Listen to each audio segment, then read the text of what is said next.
Hello, everybody. How is it going? This is the first installment of Poolside Talk. I'm the first guest. I'm the first guest. You are. People are going to love this. I hope you love it. Hey, obviously, I'm Karsen Forsman. This is Tim Nela. All right, Tim Nela and I, we met a year and a half ago? Yeah, we met at Wildwood through Sonny and Scotty Matthews. Yeah, about a year and a half. Tim and I have grown to be closer and closer, pretty good buddies now. Obviously, if you invite a guy poolside, you're pretty close with him. So, hey, I really want to. This is going to kind of feature some people in our, local communities and people who are doing great things in our communities. And Tim's one of those people who constantly is always looking for newer, fresher ideas, creative ideas. I mean, shaking hands. I mean, everybody in the community. Tim, first off, just kind of explain to me what you all do. I mean, you're on plenty of boards. You're involved with the Freeze, stationary astronauts. Just kind of give me a list. People want to know. Okay, well, yeah, so definitely Met City Freeze football. It's myself, Jeff Sipple, Storm Sword. We started that 2 years ago, going on season 3 here. Stationary astronauts, that's the podcast that we do, weekly podcast. David Sharini, Nikolai Zeppa, and myself, and we have a bunch of people affiliated with us with that one. Guys like the Bando Bunch. Obviously, we had you guys on the show. I am on a few boards. I do things with the Minnesota Children's Museum in Rochester, Boulder Options, Be Bold, show love for them. George Thompson, Daryl Thompson, they do a great job. Grace as well. I don't know. I'm coming up on 19 years of being in Rochester, and it's one of those things where, I mean, I've just seen so many things happen, and I've always just said, hey, you know what? When my time comes, I hope I'm going to be able to be a staple in the community as well. And I want to know, that's a great point you bring up, is obviously we've all heard of DMC and the things that are going on there with DMC in the city, which is arguably a good thing. Some people say bad thing. There's obviously a debate to anything that goes on. But, I mean, you've seen it all. You just mentioned you've been here for 19 years. You've seen it all. You've seen the old buildings, demolished and the new buildings rise. Yeah, so, I mean, when you talk about DMC, I'm never going to be against growth. So that's the one thing with me. I mean, whether it's any type of growth, I'm always going to be the person that's going to sit there and say, hey, you know what, let's let this play out. Because overall, like you said, 19 years, there's been so many things that have changed. And it gets to the point where you start to adapt and you start to accept it. And that's how I look at what DMC is going to be like. Timmy, so for those of you who don't know, Timmy, shout out to Tom Cadillac. Timmy works for Tom Cadillac. He's a finance manager, correct? Obviously a great position there that Timmy's got going on. But what people don't know is you're working a lot of hours, which is a good thing. Work is good, but why do you stay so involved? I mean, you never really get a day off we're taking a little day off here at Poolside, but you have Fridays off. But why do you stay involved? Why do you keep going and going and going? Well, it makes you appreciate these days a lot more. So, I mean, this isn't the first time I've been poolside with you. And Once again, I mean, you and I are legitimately close friends. We FaceTime daily. But, I mean, I always try to preach it's a balance. It's one of those things now where I have a full-time job. I'm in a position where a lot of people would love to be in the position that I'm in. But then at the same time, when I do leave work, I understand that, hey, you know what? I have other things I need to fill as well. So whether it's the podcast, whether it's when I'm talking to you about news, and if I catch things that's going on, I just want to be up to date with everything. And you know what I mean? We get 24 hours in a day. I just want to take advantage of it. Like yesterday, I posted a story to our website and said Army instead of Armory, and I thank him for catching it. Right? I mean, it was quick too. You caught it right away, and I thank you for that, because obviously, we want to know what we're saying. We want to be factual and credible, so I appreciate that. Shout out to Sonny and Gavin Box for coming into the news station yesterday. Big weekend ahead. Elysium 4, all right, the circus is coming to town. We don't know the location yet, but we do know that Timmy, Dave, and my man Nick McLaughlin are involved. Yeah, we do know you're going to be the dunk tank too, right? Is that what's going to happen? Yep. Shout out to Boulder Options, Grace, Scott, what's up? Yeah, Scott as well, yeah. But no, Elysium 4, I mean, this is going to be the first time they've actually had an MC, and now they have the stationary astronauts MCing it. And for anybody that knows us, you guys were episode, I want to say 47. 47, yeah. So for anybody that knows us, I mean, you don't know what to expect. But Elysium is one of those things where it's just, I've been in the first 3. I'm obviously going to be involved in this one tomorrow, and it's so good for our city because you get a mixture of so many different people.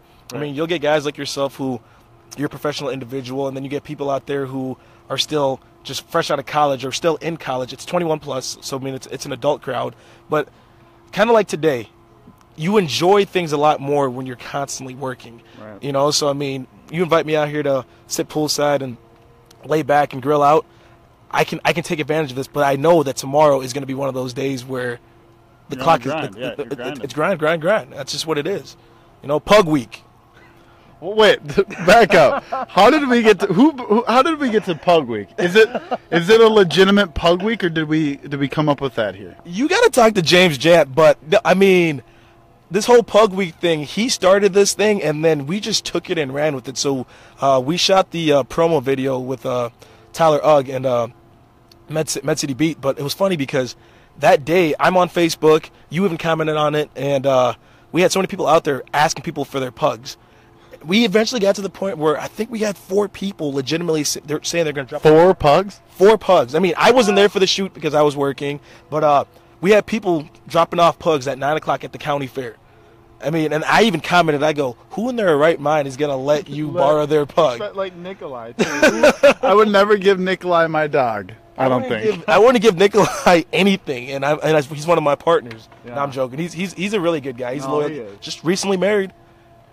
He might be having kids soon. Can you believe it? You know, that's what I'm worried about. I mean, the He fact can't that even defend himself. I feel bad. the fact that there's a possibility of him having kids really does scare me. I'm nervous. Yeah. Talk to me about how you met Nick and Dave, your fellow astronauts. It's kind of a unique story. I mean, they met because of Med City Freeze, right? Yeah. You met them, or you all met together, right? So the thing was, these guys knew each other beforehand, and Nick and I went to school together. Dave's a little older, but Dave was with KROC, and then so I met him. But so Nick and Dave were talking about doing this podcast, I guess, for years, right? And then they ended up being the announcers and DJ for Freeze Football our first year. Yeah. You know, it was really funny because we interviewed both of them at the same time. And so Nick actually came first, then we gave Nick the position, we hired him, whatever you want to call it. And then I had to call DC and say, hey, you know what? Do you know Nick McLaughlin? He goes, yeah, I know Nick McLaughlin. He's a good friend of mine. And that ended up being where he's like, hey, you know what? I'll just be the DJ. It's fine. Yeah. And so they spent so much time together in the booth, and then they were talking about doing this podcast. And I guess they did a couple episodes at one point in time. But then this year, I reached out. I said, you know what? I want to figure out a way to get my voice out there. You know, I mean, like, I know a few people here and there, but I felt like I want to know more people. I want more people to know who I am. So I said, Mac, I call him Mac, Nick. I go, I want to start a podcast. And he goes, just join us. I go, really? Were they the astronauts at that time, or no? So at the time, the astronaut was the logo. So Nick has been going crazy trying to find somebody to get the astronaut in a lotus position. But at the time, we were the Useful Podcast and Beyond. I will never say that again because that name was way too long. Yeah. And I mean, people were getting so confused with it. But no, I mean, we did some photo shoots. Our first episode went 2 hours long. And then we ended up tagging the whole astronaut thing, and it just works. Right. You know, I mean, like even you guys last night gave us a shout out saying the astronauts are emceeing it, and that's just what we are now. So I'll go somewhere, they'll be like, oh, Tim Nela, Med City Freeze, or some people are like, oh, Tim Nela, oh, you're one of the astronauts. Well, the other weekend, I'm walking downtown Rochester, and I'm wearing my astronaut shirt, and some guy's like, hey, stationary astronauts, and I didn't even know the guy. Yeah. I mean, it's crazy. You have the hat on right now, and it's just it's a dope logo. You know, it's a dope logo. We have really nice gear. StationaryAstronaut.com. Check the gear out. But yeah, I mean, people are responding so well to it, and it's only been going on now since February. And let's back that up. You guys started in February. What was the idea? And I know Nick and I, and we've had this conversation, even Dave, the idea behind a podcast. Nick mentioned podcasts are the new way of, I guess he mentioned news, but a new way of communication. I mean, why did you guys decide to do this? Well, here's the thing now. I mean, everyone is so fortunate now in the social media era where you can get yourself out there. What we're doing right now. Yeah, exactly. You know, I mean, not enough people are taking advantage of the tools that they have. I mean, you get yourself a mic, you get yourself a stand, you get yourself a phone, and you're going to be online. You know, so our whole vision was we want to get to the point where there's so many great things happening in our community, and you know that. I mean, you could attest to that. And now, outside of radio, TV, we want to be another avenue, another platform where for the people who are always on the go, people that are constantly not able to sit down and tune in. With a podcast, you can fast forward, you can rewind, you can pause it, you can skip an episode. You know, I mean, you don't have to sit there. Listen to it in your car and not be distracted. You can just listen. You don't have to watch. Exactly, and that's another thing too. Like with going live, with having vlogs, those are different avenues as well, where you can still get the news that you want, but without having to be there right at 6. No offense, you know. Yeah, no. I DVR things. I have to DVR things because I work so much where I don't get the chance to sit there and catch things live. You know, I mean, but I do catch you guys live every night at 10. You know, I tune in for that. We appreciate that. No, man, you guys, once again, man, you guys do such an awesome job, and I just really like every last person in that station. I really do, legitimately. I mean, you guys, I could sit here and name drop every last one of you. You guys are awesome. Well, we appreciate that. We try to be at everything, you know what I mean? You can't be at everything that's happening in the community, but we really make an effort to be at even if it's just a little event or something. We try and get somebody there, get some video, get a quick interview, put something out there, because I think that's so important, especially with a growing city, to know what's going on. Yeah, and speaking of Freeze football, I appreciate what you guys did for my teammate Matt Jack. I mean, he's up and running now. For anybody that doesn't That's so awesome to hear, though. I've met Matt briefly. I think we had supper together with him. But when I heard about that, I'm like, you know, as a station, as a person, we need to do something for him. And I know you guys set up the GoFundMe, and I'm glad we could talk to Ian. Shout out to Ian if he's watching. But again, Matt, he's doing okay. Yeah, he's doing okay. I haven't had the chance to personally speak to him since, but I mean, they set up the GoFundMe. Justin Bricker, one of my teammates, and you guys shared it. You guys had the story on there, and it's so neat how. And he even made a post yesterday where you don't really know how many people care about you. And it's unfortunate that things have to happen, right. But that's just how it is, because everybody's so busy. Right. You know, but I mean, people do care, and that was evident because. And I think you had I read your post, and it was a great post. You mentioned how it's more than a football team. You guys are a family. Why is that? Well, so I mean, our first year we wanted to really just hit the ground running. We wanted to win football games, and we wanted to be dominant. Our second year, we even had our just year-end breakdown a couple of days ago. We became a family this year. We got to the point where we were spending so much time together. I think you're better as a team. You succeed more if you're more of a family. We won our first playoff game this year. People actually liked each other this year. It was one of those things now where people weren't playing for themselves. I mean, it transpired on the field because, transitioned on the field. I'm sorry, because we won more games. Right. You know, I mean, we had a great season. Unfortunately, the last game didn't go the way we thought it would. But hey, you know what? We got season 3 coming up. We're gonna bounce back. You obviously work Saturdays. How tough was it for you to miss that playoff game? Because that was the game to go to the championship, and you had to miss it.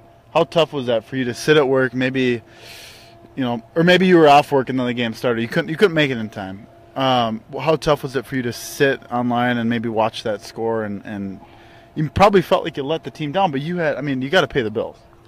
And that's the thing. I mean, it was hard because I thought I was going to be at that game. Right. I mean, my intentions were to be at that game. And then after we won that last game of the year, where we beat the Rampage, the team that was undefeated that beat us before, I thought that we were going to have a home game.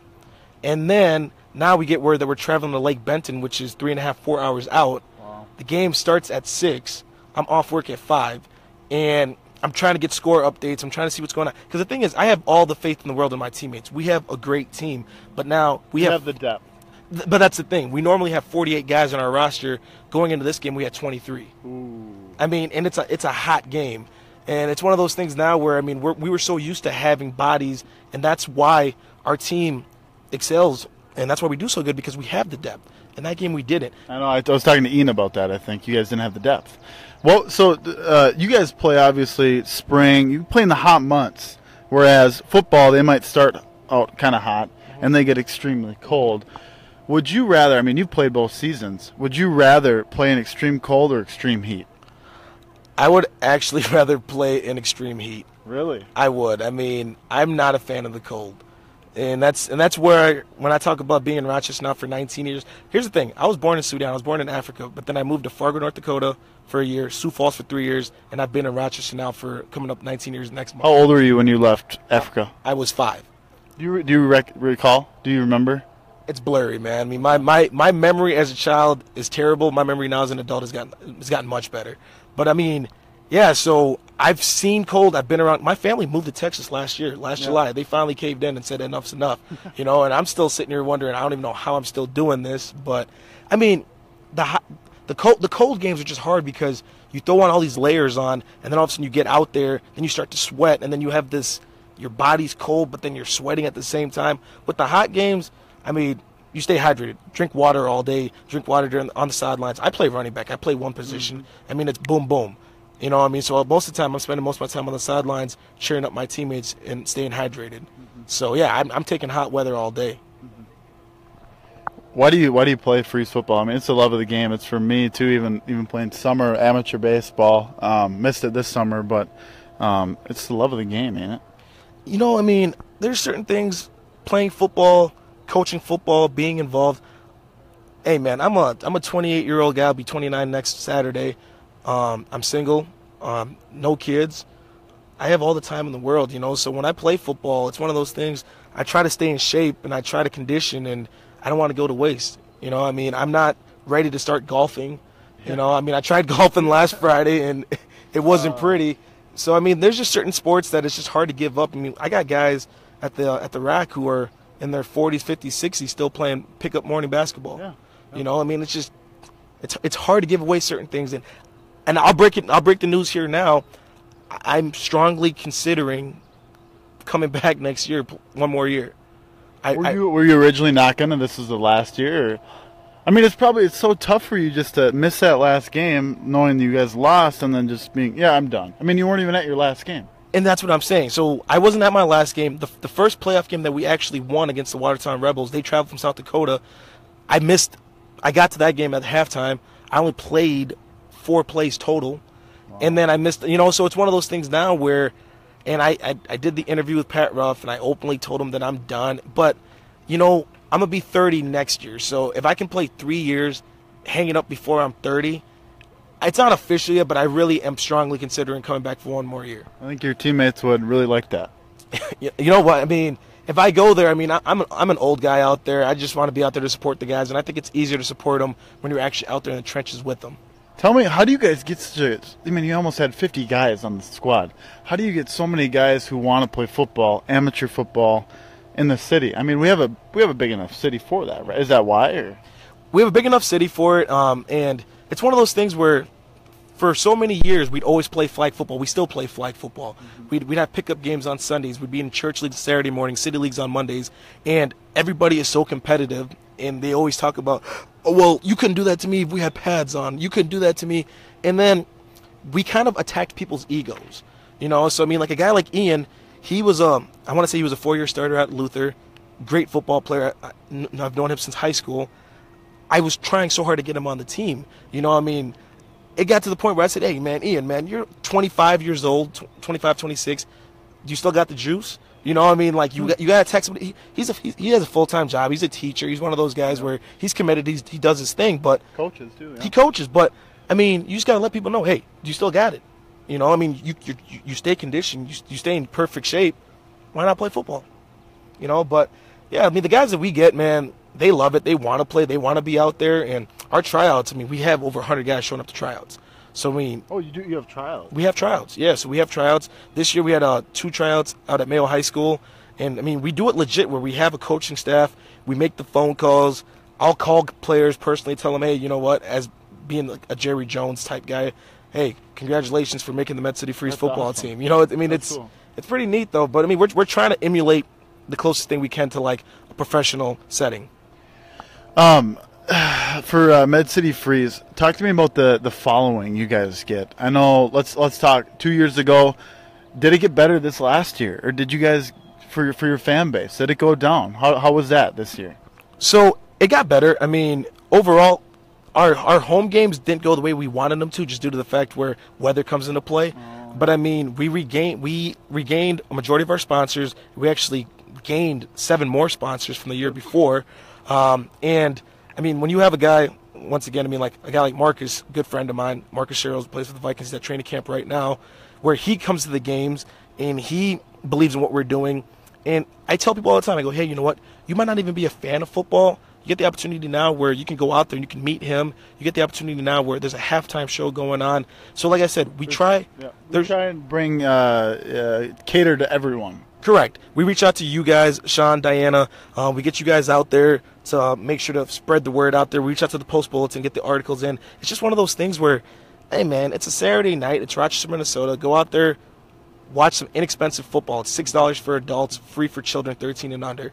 You know what I mean? I mean, what else is there to do? Right. You know, just enjoy yourself.